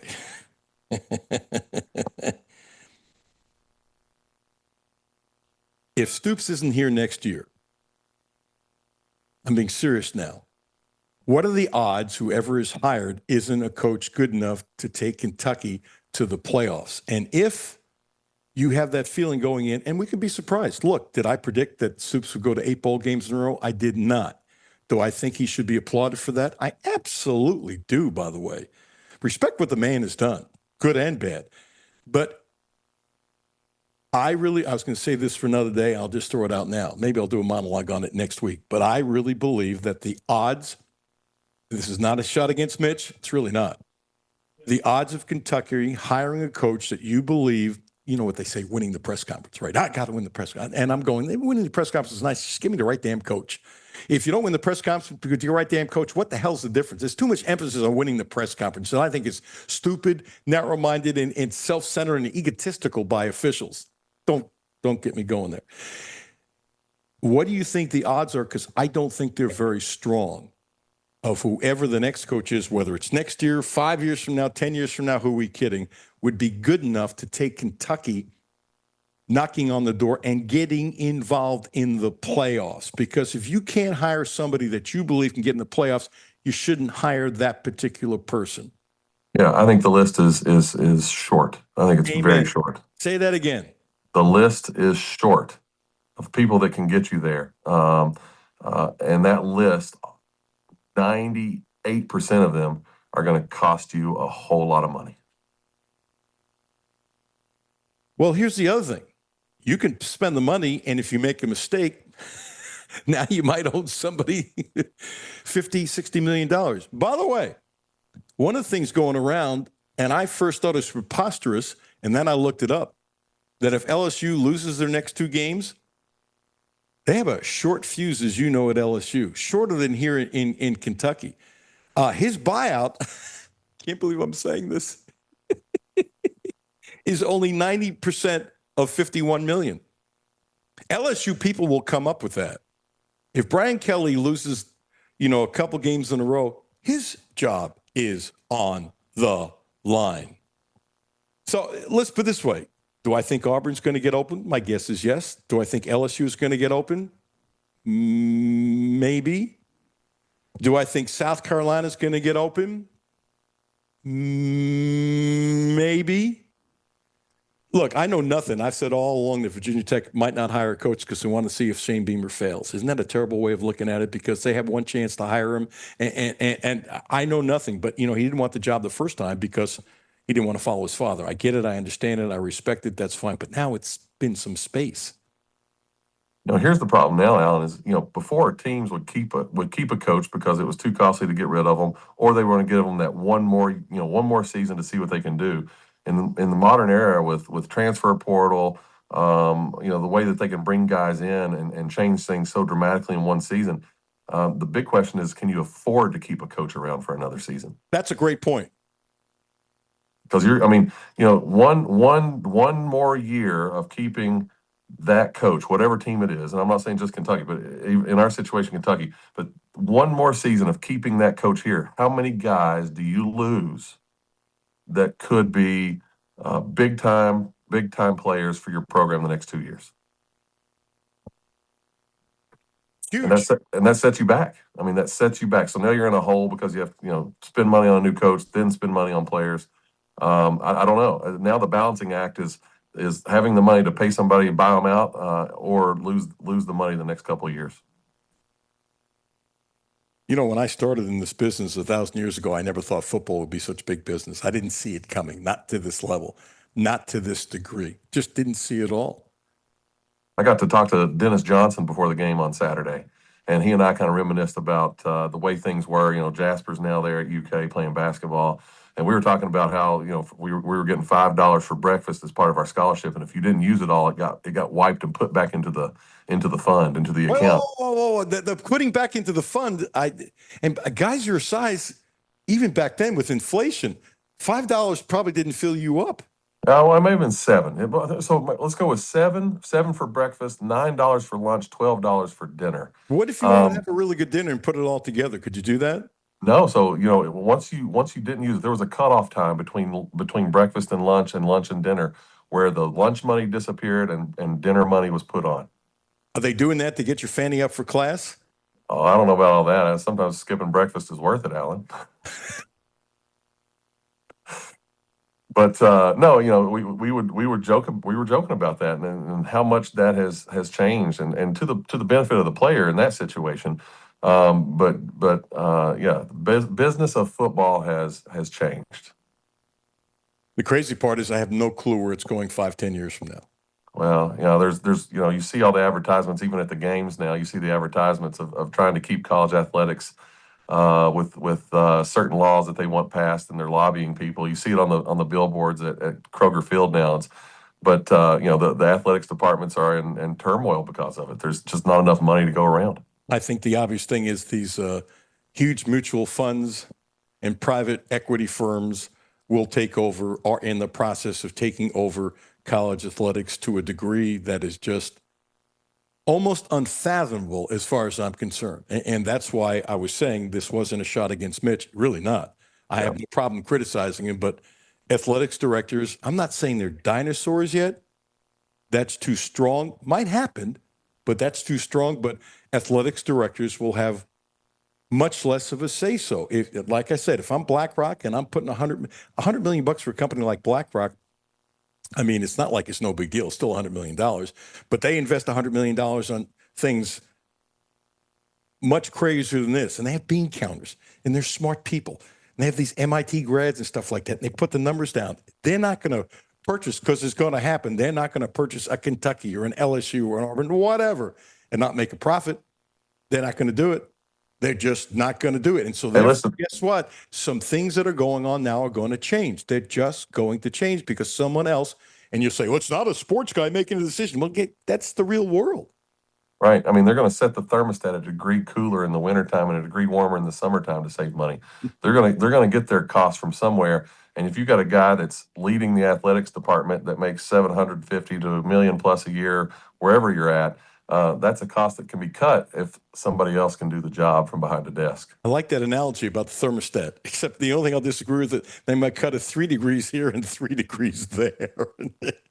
By the way, I know nothing, but if wherever Summerall goes, it wouldn't surprise me if Neil Brown is his offensive coordinator. I've heard that from several people now, and that's a great comment. I've heard that, and I think it makes sense. I actually joked and said the other day that if Summerall comes to Kentucky, I'd be a fool not to throw my name out there wanting to see if I could be a defensive line coach. The last experience I had was being a high school D-line coach, but why not ask? You can only be told no if you ask. You're a physician assistant. You're used to hearing no, right? I'm married. I'm used to hearing no, Alan.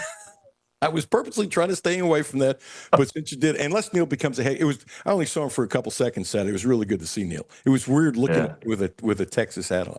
He's a great guy.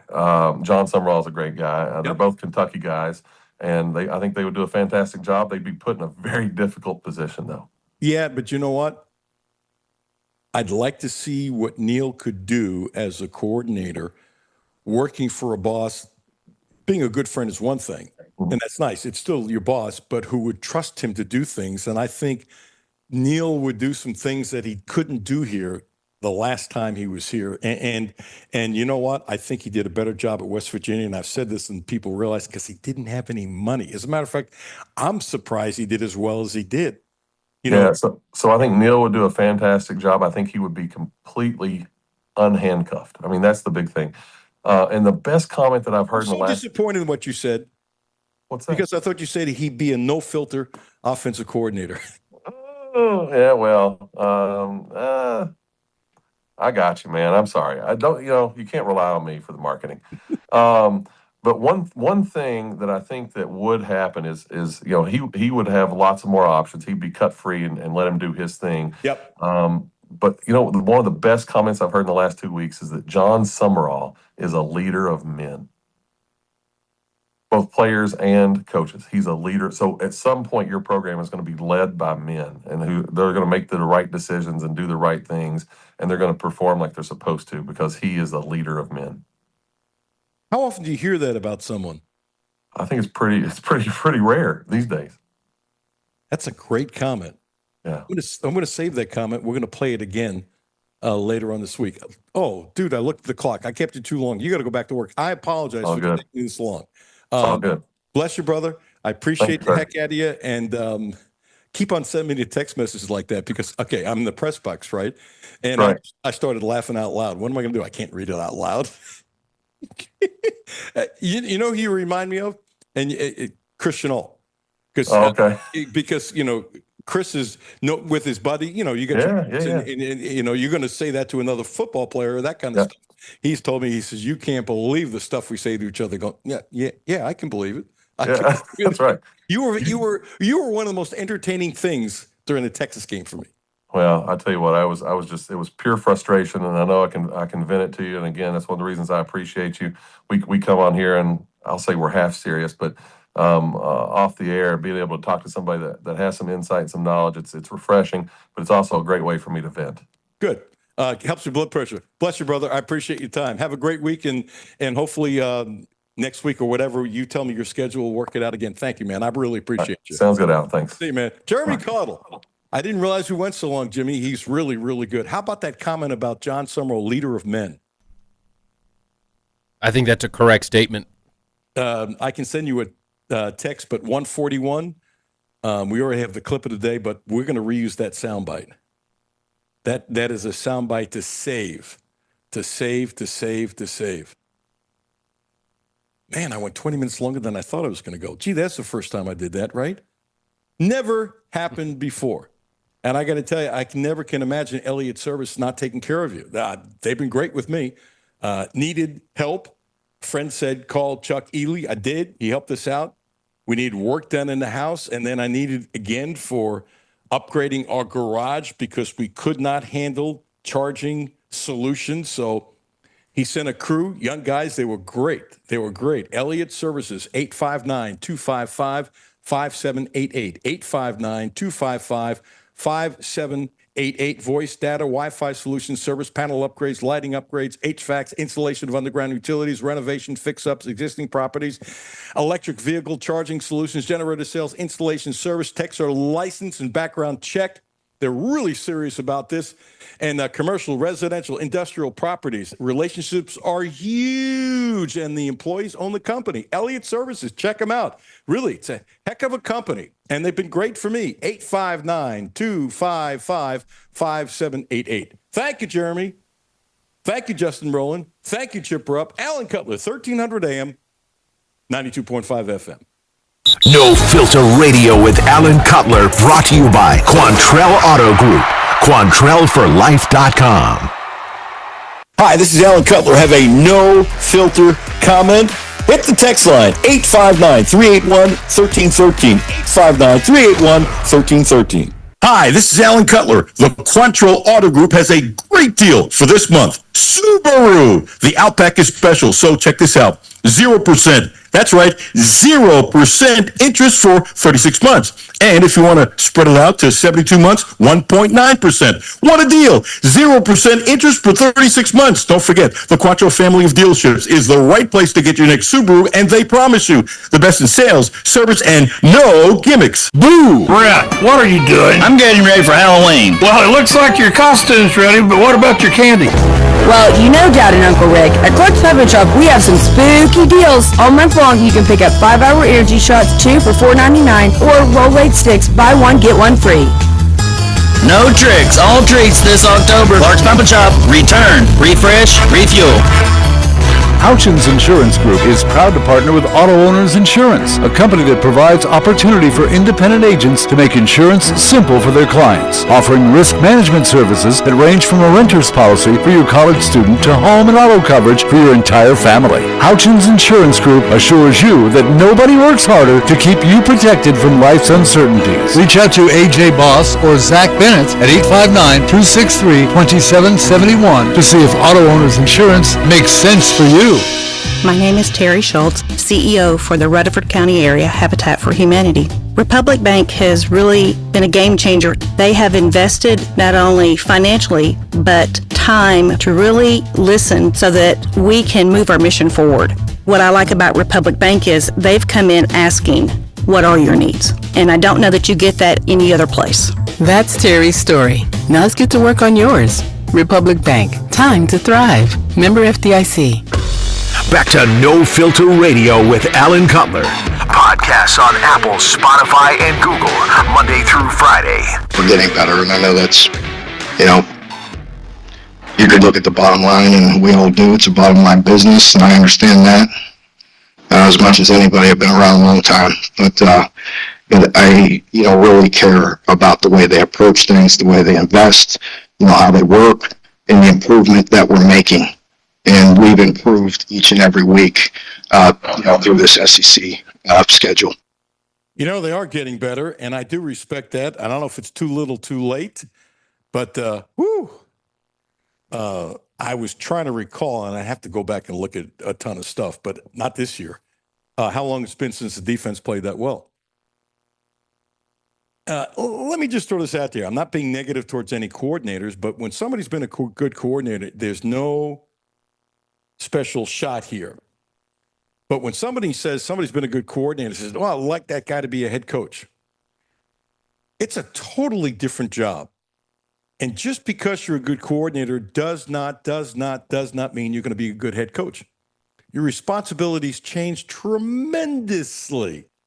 And there are certain people that are good coordinators who become better head coaches. And there are certain coordinators who become head coaches and they're not nearly as good. There's not really as good. Whenever this seat changes, or if Stoops can change it if he stays, recruiting has to be much better. You can't have bad classes.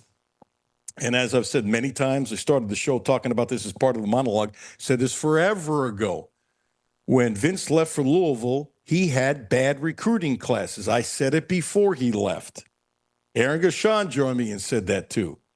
This has just hit KSR apparently today. And what Adam Luckett said on Saturday. Way ahead of the curve when it came to that. That's why Vince lost power. That's why Vince left. Seriously. Suppose Kentucky was winning 10 games basically every year, and Vince had been bringing great class after great class after great class. Do I think he would have left for Louisville? I absolutely do not. Can I prove it? I absolutely cannot prove it. Just saying. Just saying. Just look at it. Just look at it. Going to do some potpourri quick stuff. Jalen Lowe was picked by an organization as a 21 best newcomer. You can take that for what it's worth. I look at it this way. He's getting respect. He's getting respect. And hopefully he's on the court soon. I'm going to guess the obvious. He'll be having a shoulder harness. I don't know if he'll have it all year, part of the year. Not going to guess. But shoulders are funny things. This part I know. They're funny things, and sometimes it stays with you a while, but he is a tough kid, and I think he'll be able to bounce back unless it becomes a little more serious. Let's put it that way. Ohtani. the 10 strikeouts and the 3 home runs. I was really hanging on to Babe Ruth being the greatest player and wait a while before Ohtani. I give it to him. But Babe Ruth didn't play against the best players. Didn't play against the great Negro League players. And so he was the best player in a white league. Still one of the greatest of all time. Now you play against the best players all across the world. When the contract came out, something came out the other day where it said that they've already gotten the $700 million back for the entire contract. Possible. All I know is I know what I said the day the contract came out. I said the Giants got him for nothing. The Dodgers got him for nothing. They got him for nothing because of all the money they were going to make. It's the cheapest superstar contract in the history of sports. Said it then. I'm having trouble believing they got the $700 million back already. It's possible. There's a lot of things in business I don't get. But I said at the time that, guess what? That was a free contract, which is incredible. And at the time I said I couldn't believe that other teams couldn't figure that out. And by the way, that works better in Los Angeles than it would have been in Kansas City. And there's no question about it. You're on the left coast. You have a better shot of getting somebody from Japan or that part of the world because it's closer going to home. There is something to it. I'm going to throw this out. This is going to bother some people, but it's an opinion. Not everything is agreeing. This is a person who likes Lowe as a player, who has seen, I am pronouncing this right, Jimmy. It's Acadian Lewis, the kid who committed here and then ended up at Villanova. I believe so. I have a friend who I trust who tells me that Lewis is a better player. Does that mean this person doesn't like Lowe? No.